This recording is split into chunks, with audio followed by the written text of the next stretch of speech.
Bismillahirrahmanirrahim.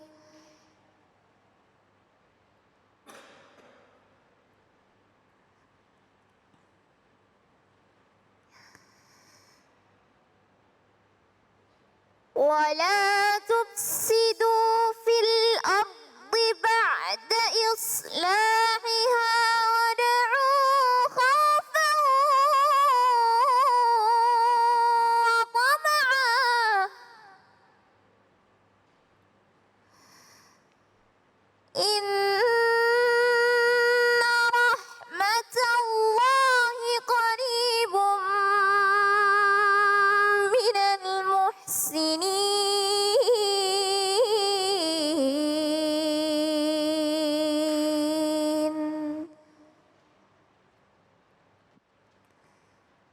صدق الله العظيم.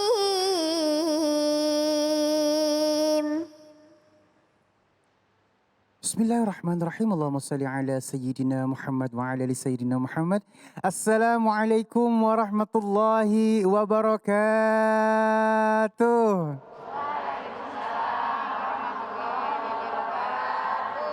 Alhamdulillahirrabbilalamin, di hari yang insya Allah penuh dengan nikmat barokah ini kembali lagi saya Ali Zaina menemani pemirsa di rumah di dalam Cahaya Hati Indonesia. Dan baik, ada 3 tema yang jangan dilewatkan. Yang pertama yaitu berbuat baik jangan pas-pasan. Ya, berbuat baik jangan pas-pasan. Yang kedua, adab menjaga lisan, ini penting banget di akhir zaman nih ya. Dan yang terakhir, ciri-ciri orang tidak ikhlas. Banyak orang di mulutnya bilang saya ikhlas, tapi sebenarnya di hatinya bagaimana sih? Ya, Masya Allah ya. Dan nanti insya Allah akan dibahas oleh guru-guru kita yang dimuliakan Allah Subhanahu wa Ta'ala, Kiai Haji Fikri Haikal MZ, Al Ustadz Azhari Nasution, dan Ustadz Lutfi. Dan nanti kita akan ngaji bersama guru kita Ustadz Munawir Ngacir. Namun sebelumnya Ali ingin menyapa dulu yang ada di masjid nih. Assalamualaikum. Dari majelis taklim mana nih?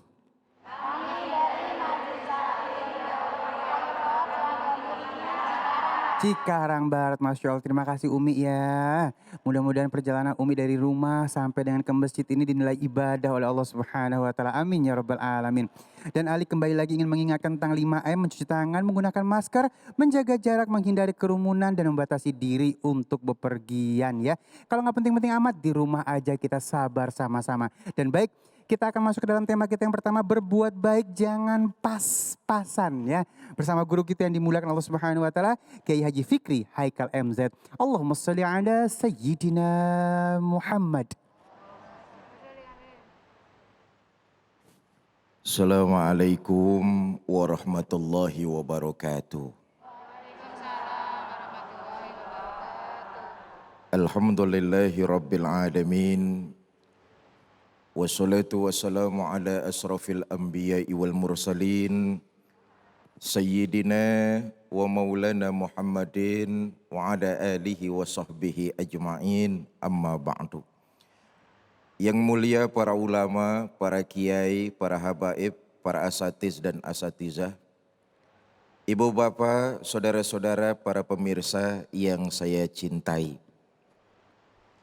Setiap kita sebagai seorang muslim tentu menjalankan kewajiban-kewajibannya. Salat, puasa, zakat, pergi haji jika mampu, dan seterusnya dan seterusnya. Seluruh amalan-amalan yang dikerjakan itu tentu akan mendapat ganjaran di sisi Allah Subhanahu wa Ta'ala. Tetapi yang terpenting buat kita orang beriman adalah amalan-amalan kebaikan yang kita kerjakan jangan cuma sekedar yang bernuansa wajib saja. Dalam mengerjakan amalan-amalan kebaikan, seluruhnya dalam Islam kalau dikerjakan dengan mengharap ridho Allah Subhanahu wa Ta'ala, nilai-nilai kebaikan itu akan mendapat ganjaran. Sebab Kalau seorang muslim mengerjakan hanya sebatas kewajibannya saja, itu namanya amalan-amalan kebaikannya pas-pasan doang. Pas-pasan saja. Khawatirnya dosa dan kesalahan jauh lebih banyak di akhirat, timbangannya jomplang. Ngerti jomplang? Begini, amalan kebaikan yang kita kerjakan di alam dunia ini, di akhirat nanti akan mendapat ganjaran dari Allah Subhanahu wa taala. Amalan-amalan kebaikan itu ditimbang. Diriwayatkan dari Ibnu Mas'ud radhiyallahu anhu. Di akhirat nanti saudara, ketika timbangan-timbangan manusia sudah dipasangkan, dan timbangan itu besarnya luar biasa. Bahkan Nabi mengatakan, andai kata al-mizan, timbangan amal-amal kebaikan manusia nanti di akhirat, timbangan itu dipakai untuk nimbang bumi dan langit, timbangan itu masih muat. Subhanallah. Di akhirat, nanti di hari kiamat, ketika manusia sudah dipasang dengan timbangan-timbangannya, ditimbang tuh amal kebaikan, amal keburukannya. Kalau amal kebaikannya lebih berat, dipersilakan dia masuk ke dalam sorga. Mudah-mudahan yang hadir di sini dan yang nonton di rumah para pemirsa, amalan kebaikannya nanti berat. Amin. Tapi celakalah mereka yang jika ditimbang amal kejahatannya, amal maksiatnya lebih berat daripada amal kebaikannya. Walau seberat biji sawi timbangannya, amal kejahatannya lebih berat, dipersilakan dia masuk ke dalam neraka. Na'udzubillah, thumma na'udzubillah. Karena itu kita hidup di alam dunia sebagai hamba Allah, kerjakan nilai-nilai kebaikan, jangan cuma sekedar kewajibannya saja. Apa saja yang kita temui, apa saja yang kita perbuat di alam dunia ini, kalau dilandaskan dengan mencari keridhaan Allah, nilai-nilai kebaikan itu, insya Allah bernilai ibadah dan mendapatkan ganjaran pahala. Diceritakan nanti hari kiamat saudara-saudara, ada orang disidang, ditimbang amal baik dan amal jahatnya. Amal kebaikannya ini. Disebutkan semua amal kebaikan kita. Dijejer, difilmkan. Setelah amal kebaikannya disebutkan, digelar amal kejahatannya. Ya Allah, amal kejahatan orang itu ada 99 gulungan kertas.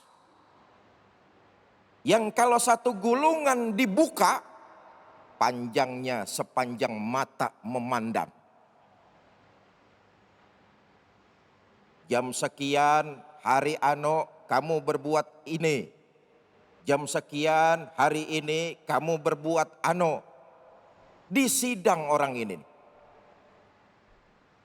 Kata Allah, Mas, sampean ada yang keberatan dengan dosa-dosa yang sampean perbuat yang ditulis oleh malaikat, ada enggak yang keberatan? Enggak ada ya Allah. Kamu akui enggak ini dosa-dosa kamu? Iya ya Allah.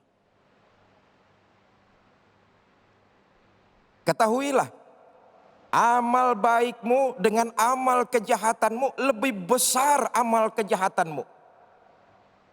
Kalau enggak percaya, ayo timbang. Ditimbang amal kebaikan dengan amal kejahatannya. Jomplang lebih berat amal kejahatannya. Orang ini tertunduk lesu di pengadilan Allah.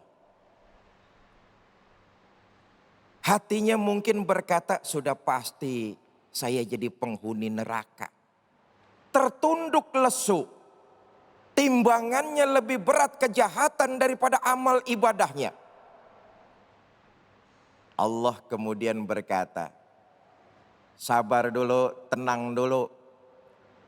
Hidup di alam dunia, kamu nggak cuma mengerjakan kewajiban-kewajibanmu saja. Tapi kamu pernah mengerjakan satu amalan yang mungkin waktu itu kamu anggap enteng. Tapi sesungguhnya berat dalam timbangan. Girang nih orang, sumringah mukanya. Ya Allah, amalan apa itu ya Allah? Amal kebaikan saya kalah dalam timbangan dengan amal kejahatan saya. Tapi engkau mengatakan bahwa ada satu amalan yang ketika hidup di alam dunia pernah saya kerjakan. Dan itu bisa mengalahkan amal kejahatan saya dalam timbangan. Amalan apa ya Allah? Dikeluarin satu lembar. Buk tokoh. Satu lembar kertas. Yang di dalamnya terdapat tulisan thayyibah. La ilaha illallah. Kertas itu dimasukin di amalan kebaikannya. Di dalam kertas itu tertulis kalimat thayyibah. La ilaha illallah. Begitu ditimbang 99 kesalahannya yang banyak. Dengan satu kertas berisi kalimat thayyibah. Jomplang lebih berat kalimat itu. Nah, ketika hidup di alam dunia, bukan cuma sekedar yang wajib-wajib saja kamu kerjakan. Tapi kamu pernah sering mendawamkan kalimat ini. Ketika kamu senggang, kamu baca kalimat ini. Ketika kamu tidak beraktivitas, kamu baca kalimat ini. Maka kalimat ini, la ilaha illallah, lebih berat di sisiku ketimbang kesalahan-kesalahanmu. Walhasil, orang ini jadi penghuni sorga. Bu, yang ingin saya titik beratkan adalah dalam beribadah jangan cuma sekedar yang wajib-wajib saja kita kerjakan.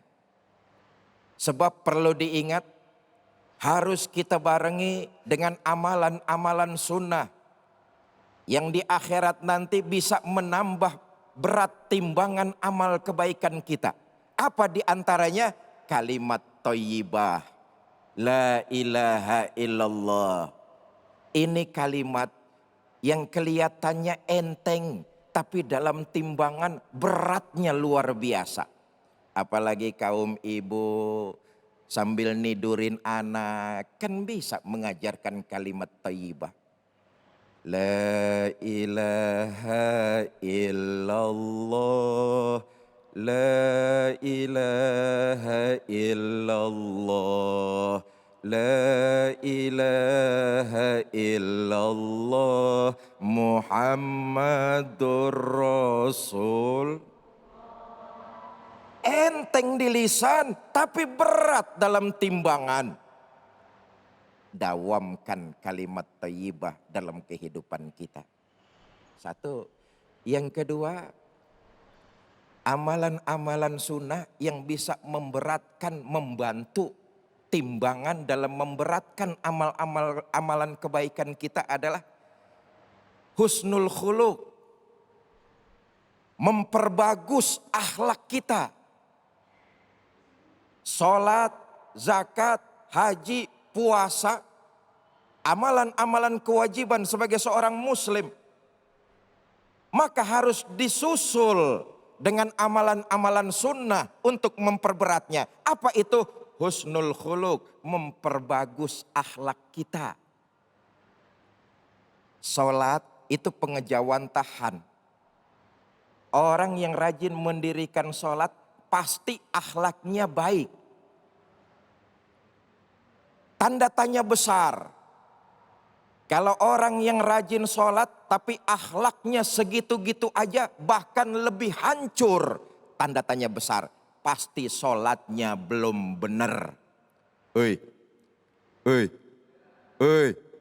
Seorang muslim kalau dia rajin mendirikan sholat, kemudian dia memahami apa makna sholat, maka dalam kehidupan sehari-harinya dia hiasi diri dengan akhlak yang bagus. Itu artinya kewajiban untuk sholatnya berhasil dia laksanakan dalam kehidupan sehari-hari. Hidup bermasyarakat, akhlaknya baik. Ini juga amalan ibadah.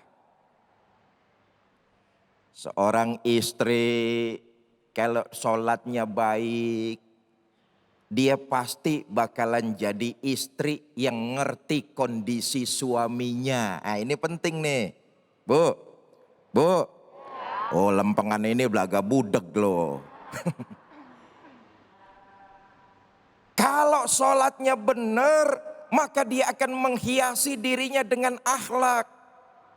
Istri yang berakhlak, dia pandai menyenangkan hati suami. Ini penting nih.